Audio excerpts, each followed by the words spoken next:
Tangsalo rajakor agluni shisho bihai rung nogoi rung serungi tongnai rung serungnai jegrong no bakjaka bicycle. Ashalni pandao manjaka hasten Montri Okra Professor Dr. Manik Shaha, Education Department Secretary Milindi Ramteke, Mayor Deepak Majumdar no khobe kubun adongro. আমাদের মাননীয় প্রধানমন্ত্রী শ্রী নরেন্দ্র মোদীজি বারবার বলছেন যতক্ষণ ধরে মহিলাদের উন্নয়ন না হবে কোনো অবস্থায় দেশের বা সমাজের উন্নয়ন সম্ভব নয় এবং সেটা শুধু মুখে না কাজের মাধ্যমেও কিন্তু আমরা দেখতে পাই আমাদের রাজ্যেরই হোক বা দেশেরই হোক রাজ্য মিলেই তো দেশ তো পপুলেশনের 50%ই মহিলা কিন্তু আগে আমরা দেখতাম যে মহিলাদেরকে একটা মাইন্ডসেট এটা রয়েছে যে মহিলারা শুধু এই কাজের জন্যই ওরা জন্মেছে আর এক দুজন এদিক সেদিক যদি কিছু একটা করে থাকে সেটা এক্সেপশন ধরা হতো সেই জায়গা থেকে বেরিয়ে এখন কিন্তু এই যে 50% পপুলেশন তাদেরকে কিভাবে উন্নয়ন করা যায় শিক্ষার আলো কিভাবে পৌঁছানো যায় সেই ব্যবস্থা আজকে মাননীয় প্রধানমন্ত্রীজির মার্গদর্শনে আমরাও কিন্তু রাজ্যে আমরা সেটা করছি আজকে এখানে যে বাইসাইকেল বিতরণ করা হচ্ছে আমাদের সরকার আসার আগে একটা ক্যাপিং ছিল 1,25,000 টাকা যদি অভিভাবকদের থাকে তার উপরে যদি যায় তাহলে তাদেরকে দেওয়া হতো না আমাদের সরকার আসার পর এই ক্যাপিংটা কিন্তু আমরা উঠিয়ে দিয়েছি এবং এতে করে বোঝা যায় যে আমাদের মেইন উদ্দেশ্য যাতে আরো বেশি পরিমাণে কন্যা সন্তান যারা আছেন যারা মেয়েরা আছেন তাদেরকে যাতে সাইকেল যে দেওয়ার বা ব্যবহারের যে মাত্রা পরিমাণটা আরো বাড়ানো যায় তার জন্য আমাদের সরকার এসে এই আয়ের যে উদ্দেশ্যনা সেটা কিন্তু আমরা তুলে দিয়েছি আমাকে যখন বললেন যে এইবার এর আগেও আমরা অনেক ডিস্ট্রিক্টে আমরা করেছি যখন সেক্রেটারি মহোদয় আমাকে বললেন যে এবার কোথায় করা হবে তা আমি বললাম যে শিশুদের স্কুলে এবার করা হোক তো শিশুদের সাথে আমার একটা আলাদা একটা রিলেশন রয়েছে তখন তো শিশুদের স্কুল শিশুই ছিল এটা মানে এটা নার্সারি স্কুল ছিল এবং প্রথম নার্সারি স্কুল যেটা ছিল জগন্নাথ বাড়িতে অনেকে হয়তো জানি না জন্ম হয়নি অনেকে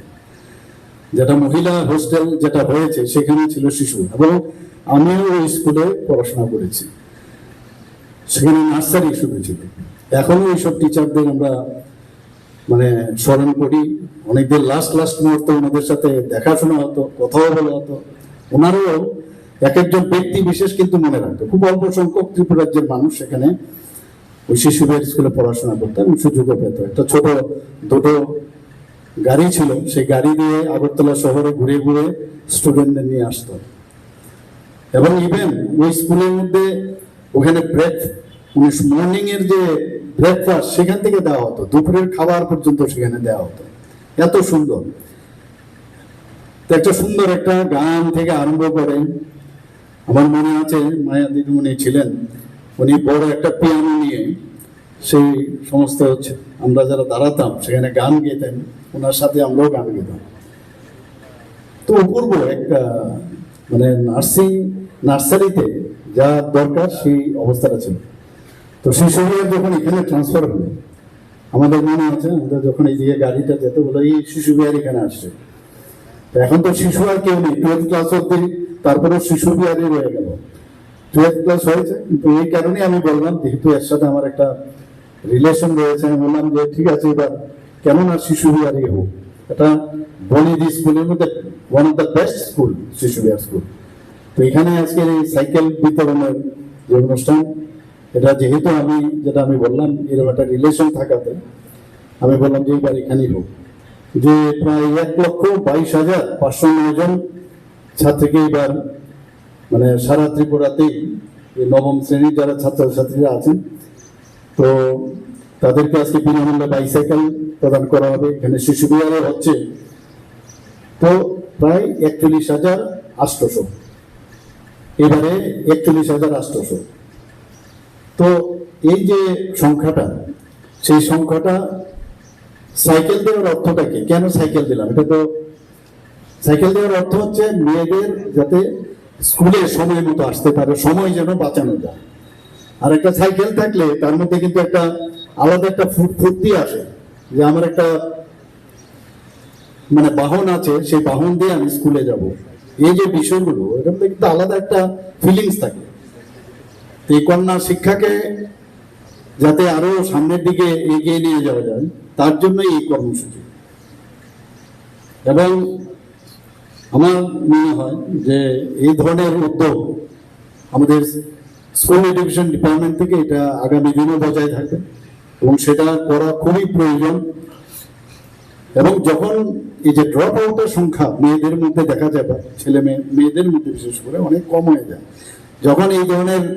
সুযোগ সুবিধা দেওয়া হবে, তারা কিন্তু ড্রপ আউটের সংখ্যাটাও কিন্তু অনেকটা কম। ত্রিপুরাতে এখন কিন্তু ড্রপ আউটের সংখ্যা অনেক কম। এবং একজন মেয়ে যখন তার শিক্ষার দিক দিয়ে গুণগত শিক্ষা যখন সে পায়, তার নিজের তো উন্নয়ন হয়, কিন্তু তার পরিবারেরও কিন্তু উন্নয়ন হয়। পরিবারের উন্নয়ন হয় মানে সমাজের উন্নয়ন হয়, আর সমাজের উন্নয়ন হলে রাজ্যের উন্নয়ন হয়, রাজ্যের উন্নয়ন হলে দেশের উন্নয়ন হয়। আমি বহু জায়গায় যখন স্কুলে বা কলেজের যে কোনো জায়গায় প্রাইজ ডিস্ট্রিবিউশন আমি যাই, ইভেন মেডিকেল কলেজেও আমি দেখেছি যে প্রথম থেকে 10 জনের মধ্যে যদি আমরা দেই বা যেখানে প্রাইজ আমি দেই, বেশিরভাগ মেয়েদেরই কিন্তু দেখা যায় ফার্স্ট থেকে সেকেন্ড থার্ড, তারপরে হঠাৎ করে একজন ছেলে আসলো। কিন্তু অর্থাৎ কি, সুযোগ দিলে ওদের মধ্যে যে ইনহেরেন্ট যে ট্যালেন্ট ভগবান দিয়েছে, সেটা প্রকাশ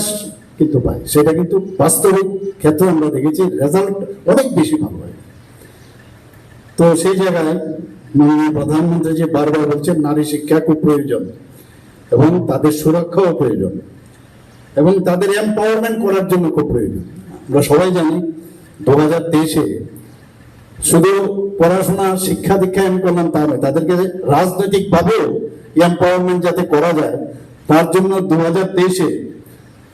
পার্লামেন্টে এবং রাজ্যসভায় দুটো জায়গায় কিন্তু এই 33% রিজার্ভেশন মহিলাদের যাতে দেওয়া যায়, বিধানসভা এবং পার্লামেন্টে সেটা পাশ হয়েছে। অ্যামেন্ডমেন্ট এনেছিল, বিরোধীরা সেটা দেয়নি, কিন্তু পাশ কিন্তু হয়ে গেছে। কাজে আপনারা ভাবুন যে যে কে এতদিন ভাবে, যেটা খালি মুখেই বলতো মহিলাদেরকে তাদের অধিকার দেওয়া প্রয়োজন, আমরা 33% যখন এটা মানে বাস্তবায়ন হবে, তখন সমস্ত ভারতবর্ষের অবস্থাটা কি হবে আপনারা দেখবেন। এবং হবে এটা, মাননীয় প্রধানমন্ত্রী যে এবার এটা পাশ হয়ে অ্যামেন্ডমেন্ট, কিন্তু আমি নিশ্চিত যে উনি সেটা পাশ করাবেন। আমাদের ত্রিপুরাতে দেখুন, অলরেডি আমাদের যে ত্রিস্তরীয় পঞ্চায়েত আছে, 50%-এর উপরে আমরা 50%-এর উপরে মহিলাদের আমরা কিন্তু সেখানে তাদেরকে এই জনপ্রতিনিধি হিসাবে তারা সেখানে দাঁড়িয়েছে এবং পাশও করেছে। ইভেন আমাদের যে আগরতলা মিউনিসিপ্যাল কর্পোরেশন বা আদার যে মিউনিসিপ্যালিটি আছে বা নগর পঞ্চায়েত, সেখানেও দেখা যায় মহিলারা প্রায় পুরুষদের থেকে অনেক বেশি তাদের সংখ্যা, 50%-এর কাছে। আমাদের এখানে আরো বেশি হয়ে গেছে এই এমসির মধ্যে। কাজে আমাদের যে ইচ্ছা যে মহিলারা যেন সশক্তিকরণের দিকে যায়। ইভেন আমি নতুন নতুন ক্লাবেও, অনেক ক্লাব আছে ত্রিপুরাতে, সেসব ক্লাবে এখন গিয়ে দেখি এই যে এখন বর্তমানে ত্রিপুরার যে রাজনৈতিক পরিবেশে বলো বা আইন শৃঙ্খলার বিষয় হোক, মহিলারা ক্লাব পর্যন্ত বিভিন্ন সামাজিক সংস্থার মধ্যে কিন্তু তারা যুক্ত হচ্ছে। এতে করে বোঝা যায় আমরা ঠিক পথে আছি কিনা, ঠিকভাবে যাচ্ছি কিনা। যে কারণে মাননীয় প্রধানমন্ত্রী কি বলছেন, বেটি বাঁচাও বেটি পড়াও বলেছেন কিনা। তো এর অর্থ, এর যে এই কথাটার কিন্তু একটা তাৎপর্যপূর্ণ বিষয়। আজকে এমনও দেখতাম, আমরা সবাই জানি, যখন গর্ভবতী হয় মহিলারা, তখন দেখা যায় যে কি হচ্ছে, সবাই অবাক হয়ে তাকিয়ে থাকে। যদি মহিলা হয় মন খারাপ হয়ে থাকে। কিন্তু এখন দেখা যাচ্ছে যদি মেয়ে যদি জন্ম হয়, তো একটা খুশির বাতাবরণ দেখা যাচ্ছে যে মেয়েরাও কম নয়, নারীরাও পারে। এই যে বিষয়গুলো আসছে কিন্তু কাজের মাধ্যমে, সেটা হচ্ছে।